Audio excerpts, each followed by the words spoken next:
¿Cómo están? Muy buenos días. Bienvenidos a Agenda Económica, 8 de la mañana con 2 minutos.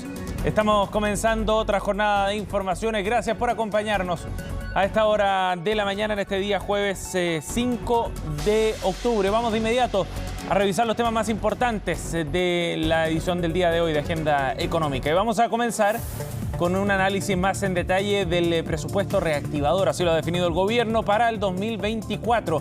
¿Es realmente un estímulo a la actividad económica? ¿Qué efecto puede tener sobre todo lo que se está apostando en materia de obras públicas o de vivienda? Es parte del análisis que se han hecho en las últimas horas a propósito del detalle que entrega el presupuesto para el próximo año. El gobierno lo ha definido en esos términos, que es un presupuesto que va a reactivar la actividad económica.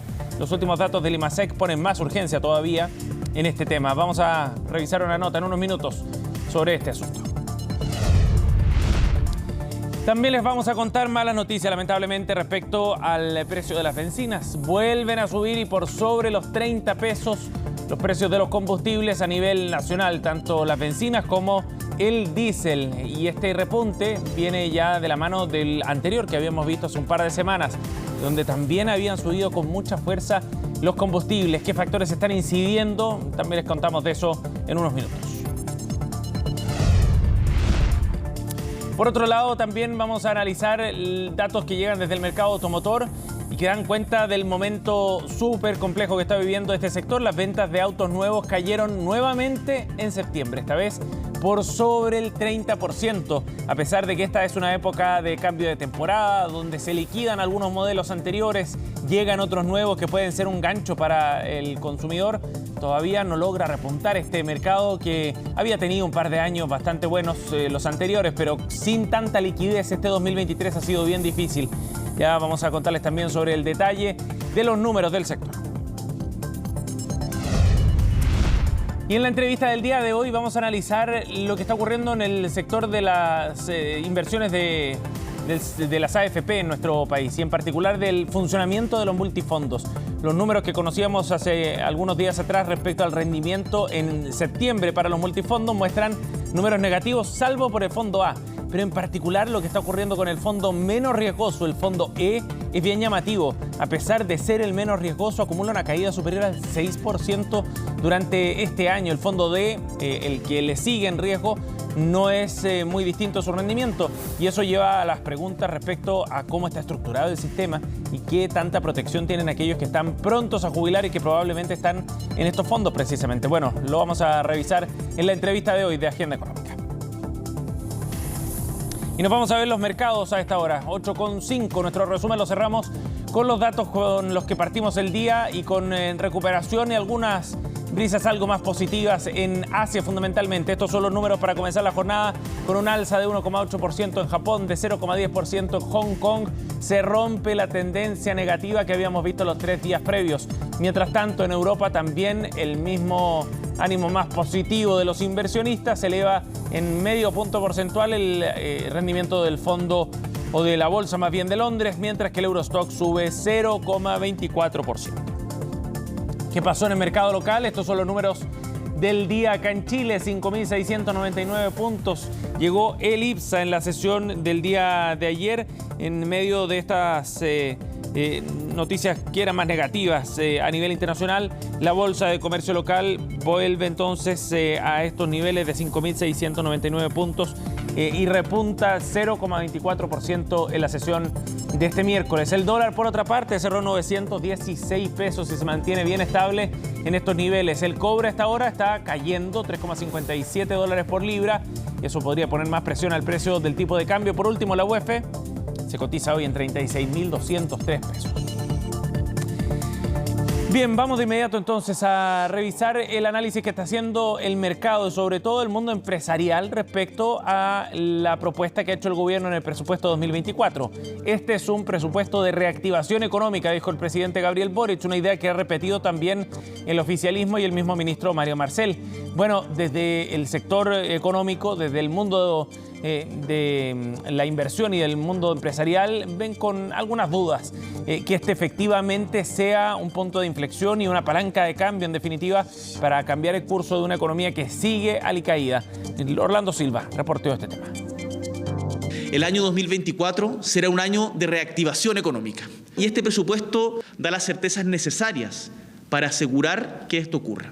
Fue el compromiso del presidente Gabriel Boric al momento de dar a conocer los ejes del presupuesto 2024, mismo compromiso que hoy es puesto en duda luego de las negativas cifras de empleo y actividad, pero principalmente porque un sector que es clave a la hora de hablar de reactivación no presentó un aumento de recursos para el próximo año: las obras públicas. Todos los años los gobiernos destinan cerca de 13.000, entre 12.000 y 13.000 millones de dólares a inversiones. Lo que hace el gobierno en inversiones es consolidar el gasto en inversiones, es decir, lo mismo que usualmente se hace en todos los gobiernos, que son cerca de 4 puntos del PIB. Por lo tanto, eso no alcanza a mover la aguja de la generación de empleo y reactivación. Por lo tanto, lo que está haciendo el gobierno con este presupuesto es crear falsas expectativas. En estricto rigor, no hay ni crecimiento ni baja en los recursos para obras públicas, 0% de diferencia respecto al erario de este año. Del monto total, que representa 4,1% del PIB, se cuentan 2.000 millones de dólares que fueron llamados a licitación justamente esta semana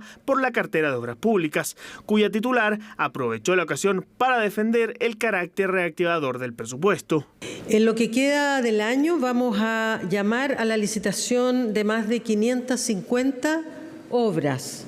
Esto es alrededor de 2.000 millones de dólares en obras que no solo tienen el impacto que yo mencionaba en el crecimiento, en la calidad de vida de las personas, sino que directamente en la generación de empleo, que estimamos en un promedio mensual de 35.000 nuevos empleos. El presupuesto que se presentó precisamente lo que busca es consolidar la inversión pública representativa de un 4,1% del PIB, lo cual es un buen porcentaje para tener contratación intensiva en mano de obra, porque eso que se ve tan teórico es algo que va a impactar concretamente en una mayor contratación de mano de obra.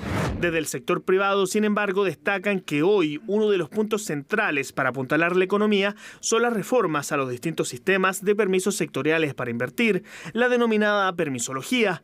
Señalan que de esa forma se podrá lograr la ansiada reactivación y, por tanto, también recuperar el empleo. Sin duda que es reactivador, pero las necesidades son mucho mayores. Que una cosa es la inversión que puede hacer el Estado a través de su presupuesto y otra cosa es la que podemos hacer los privados. La participación público-privada en infraestructura es la forma que el Estado puede aumentar muchísimo la inversión en infraestructura y por ende mejorar la calidad de las personas. Básicamente dentro del presupuesto fiscal está lo que dijo el ministro, una inversión más o menos del 4% del PIB, pero ahí están básicamente los presupuestos sectoriales de los ministerios.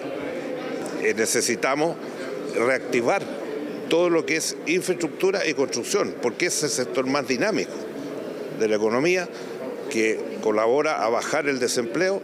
Para esto, desde el Consejo de Políticas de Infraestructura, propusieron al ministro Marcel impulsar una decena de proyectos que puedan considerarse emblemáticos, como el megapuerto en San Antonio, además de la creación de un Consejo Asesor de Políticas de Infraestructura que el Ejecutivo comprometió a apoyar en el corto plazo.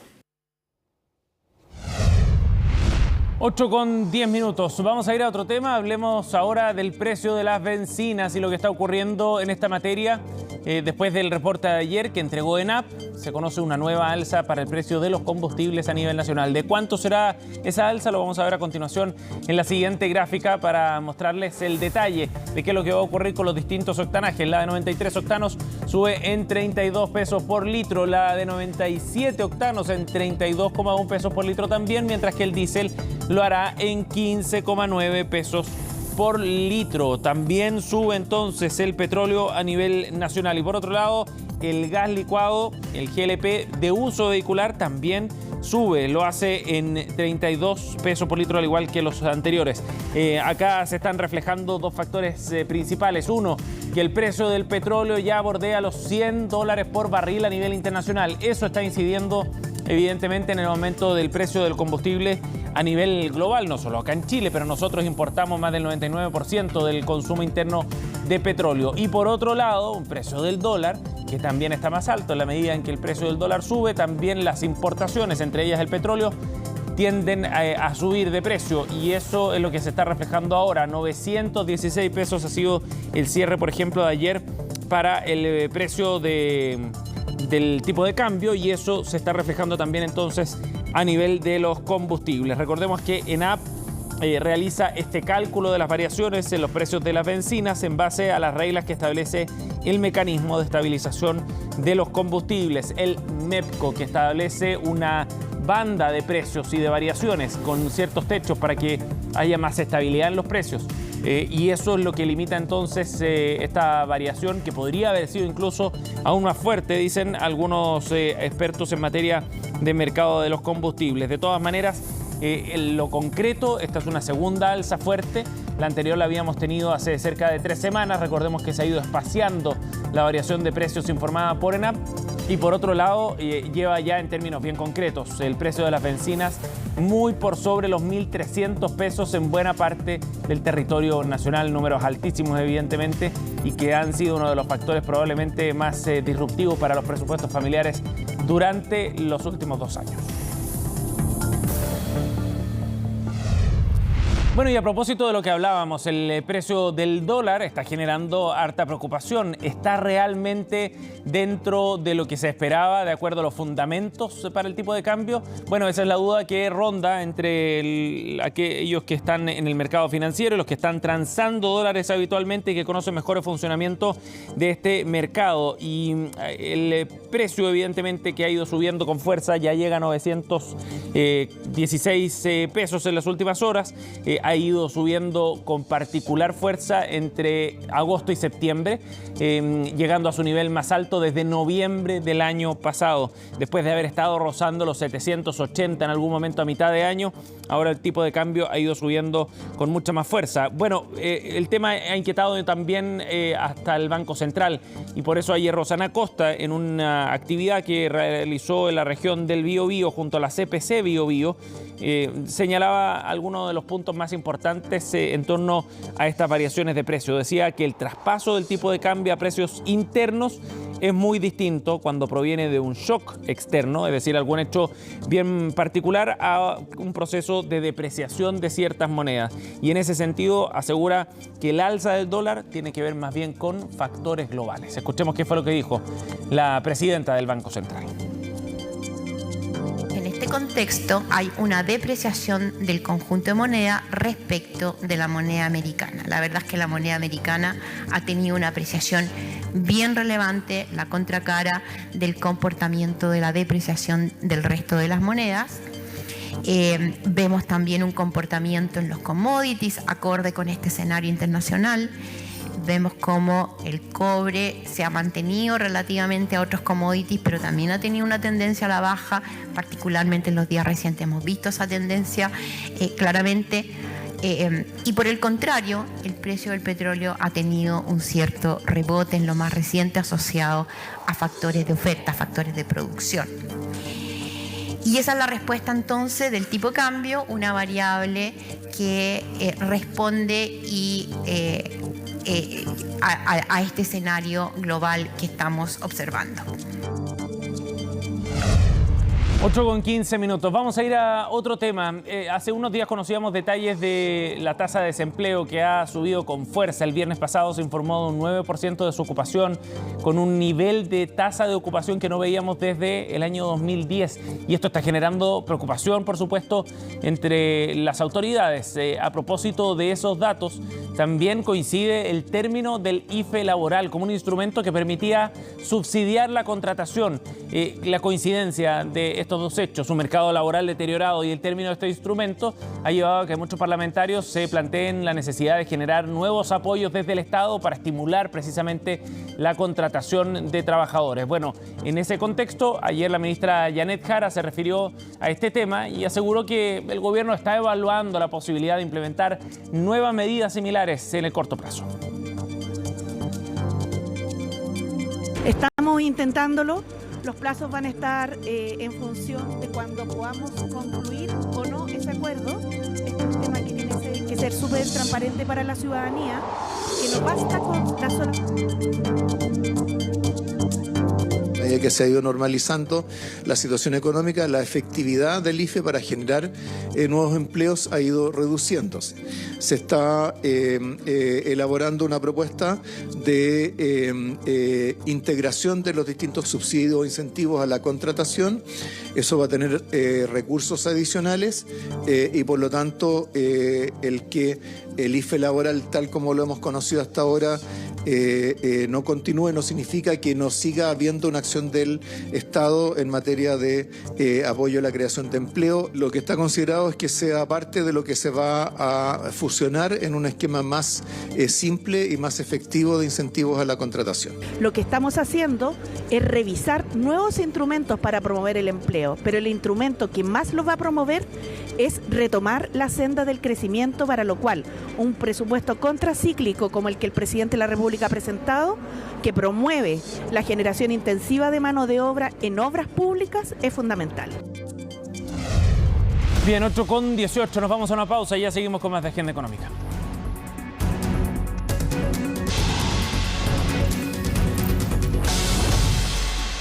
Estamos de vuelta, 8:20, seguimos en Agenda Económica para hablar del rendimiento de los multifondos en septiembre, que fue bien negativo. Salvo el fondo A, el resto de los fondos tuvieron resultados negativos en el rendimiento del mes anterior. ¿Qué factores están incidiendo y en particular por qué a los fondos más riesgosos les ha ido tan mal? De eso vamos a conversar junto a María Eugenia Jiménez, quien nos acompaña a esta hora, directora ejecutiva de Brain Invest. Gracias por estar con nosotros, María Eugenia. Gracias a ti, Sebastián. Buenos días. Bienvenida. María Eugenia, bueno, partamos en una mirada general. ¿Por qué a los multifondos les fue tan mal en septiembre?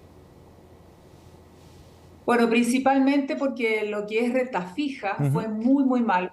Ha sido un mes histórico, principalmente porque las tasas de interés, tanto chilenas como en el extranjero, han subido mucho. Y eso juega en contra de los fondos de pensiones, que todos los fondos tienen algo en renta fija, pero principalmente los fondos tipo D y E. Algo que se ha hablado poco es que la duración o promedio de inversión que tiene cada instrumento en los fondos es a muy largo plazo, lo que se conoce como duración. Cuando estas tasas suben, los fondos tienen que corregir, es decir, anotan una baja rentabilidad y aquellos que tienen mayor duración les pega más fuerte. Y el fondo E tiene un promedio de duración superior a 6 años, lo que supera enormemente cualquier otra industria de renta fija. Y por eso, ahora, si uno compara el fondo E respecto de otras industrias, ha bajado mucho más. Sí, y eso llama mucho la atención. El fondo menos riesgoso acumulando pérdidas bien importantes durante el año, según los números que tengo yo, que si me corrige si es que estoy equivocado, pero superior al 6% en lo que va de este 2023 en el caso del fondo E y del fondo D. Y eso es lo que probablemente a muchos de nuestros televidentes también les genera ruido, ¿no? ¿Cómo el fondo más riesgoso puede estar generando tal nivel de pérdida, María Eugenia? Bueno, es lamentable, pero la razón fundamental tiene que ver con que los instrumentos en el cual está invertido son de muy largo plazo. Debiera existir alguna norma que se implemente por esta última experiencia en que exista o un nuevo fondo que esté más acotado el tipo de instrumento en los plazos que estos instrumentos tienen, es decir, el vencimiento. No es lo mismo que una persona vaya a un banco e invierta en un depósito a plazo donde conoce cuánto va a rentarle su plata, a un fondo en que uno es, entre comillas, una caja negra, en el sentido que no sabe qué instrumentos están invertidos, y hay de todo. Instrumentos de corto plazo y de largo plazo. Cuando las tasas suben, los instrumentos de mayor duración, de mayor plazo, hacen correcciones mayores. Y el fondo E supera enormemente lo que es un fondo conservador. Sí. Ese es el problema de fondo, y eso la autoridad y las administradoras no se han coordinado en considerar que este fondo debe tener una menor duración en sus instrumentos en el cual se invierte. Solo así van a acortar las correcciones cuando se den. Interesante lo que mencionaba respecto a la posibilidad de generar otro fondo. Es una idea que ha dado vuelta hace un tiempo. ¿Tú crees que es necesario hacerlo? Porque pensemos, por ejemplo, en una persona que está cercana a la edad de jubilar, que probablemente ya no está dispuesta a correr tantos riesgos y está con su fondo, con los recursos, digamos, y sus ahorros invertidos en el fondo E. Ver este tipo de caídas cuando te quedan pocos años para jubilar y quizás el plazo no alcance para recuperar esos fondos, es una situación bien dramática. Sí, es dramático, pero hay que ponerlo en mayor perspectiva. El año pasado fue un fondo muy, muy rentable, superó enormemente las expectativas, porque la situación fue al contrario, ¿ya? Pero las personas son pocas las que son informadas, y aquellas que van escuchando o leyendo los distintos medios están a destiempo. Entonces, también falta educación previsional, pero yo creo que en general el sistema está algo más cercano a las personas, tanto por las autoridades, los medios y también de la administradora. Pero lo que no está aún normado es que este fondo, que debe ser conservador, no lo es, porque el portafolio en el cual está invertido tiene un mayor riesgo por la duración de esos papeles en el cual está invertido. Entonces, también es cierto que si limitar eso a un plazo específico va a significar que en condiciones normales de mercado va a rentar muy poco. Por lo tanto, podría existir un nuevo fondo en que tenga una definición en el tipo de instrumento, en sus plazos, sean más acotados. Eso a mí me parece razonable. Ahora, un punto que me gustaría agregar. Cuando las personas, hombres mayores de 55 y mujeres mayores de 50 años, que no eligen el fondo, por defecto están en el fondo D, que tiene un 20% máximo en renta variable. Cuando las personas se pensionan, tienen que elegir el fondo entre el E, el D o el C, y el que no elige se va al D. Pero lo natural de una persona es que dice, si ya me pensioné, quiero estar en lo más conservador, y esa es la razón por qué elige el fondo E. Sí. María Eugenia, ahora este tema no está discutiéndose en el contexto de la reforma, ¿no? Es una reforma mucho más grande, más ambiciosa, tiene otros temas estructurales que no digo que no sean importantes, pero este tema en particular no aparece. No aparece porque no es un tema que esté tan en la primera línea. Yo creo que el resultado de este año puede sacarlo adelante, y yo creo que ustedes tienen una responsabilidad ahí, que al estar comunicando, algo de ruido se hace. Ahora, no hay que perder esta mirada más global. El año pasado el fondo E rentó en nominal un 22%, porque fue algo extraordinario. Pero así como el año pasado las tasas jugaron a favor, este año están jugando muy en contra. María Eugenia, las perspectivas para los próximos meses en ese sentido, ¿cuáles son para el rendimiento de los multifondos? Depende del contexto global, principalmente lo que ocurre en Estados Unidos. China también a nosotros nos afecta como país. El hecho de que no tenga crecimiento y que tenga conflicto en todo su sector inmobiliario hace prever que no va a demandar suficiente cobre u otras materias primas, y por eso que lo que es Latinoamérica sufre con lo que ocurre con China, pero también nos afecta lo que pasa en Estados Unidos. Y principalmente en Estados Unidos, la expectativa que se conoció con mayor certeza a mediados de septiembre, y es la razón por qué subieron tanto las tasas inesperadamente, es que se estima que no van a disminuir la tasa de interés tan prontamente como se esperaba, y por lo tanto eso hizo subir las tasas. Ahora, esto siempre es cambiante. Cuando uno va transcurriendo el tiempo y nos acercamos a fin de año, nosotros esperamos que las rentabilidades mejoren y se estabilicen. Nosotros como país tenemos una situación distinta a Estados Unidos. En Chile, en julio, hubo la primera baja de tasa y esperamos que en las próximas reuniones esto continúe. Pero si el escenario externo sigue manteniendo tasas altas, igual nos va a pegar en contra a los fondos de pensión. Bien, María Eugenia, muchísimas gracias por conversar con nosotros sobre este interesante tema. Que tenga buen día. Buenos días.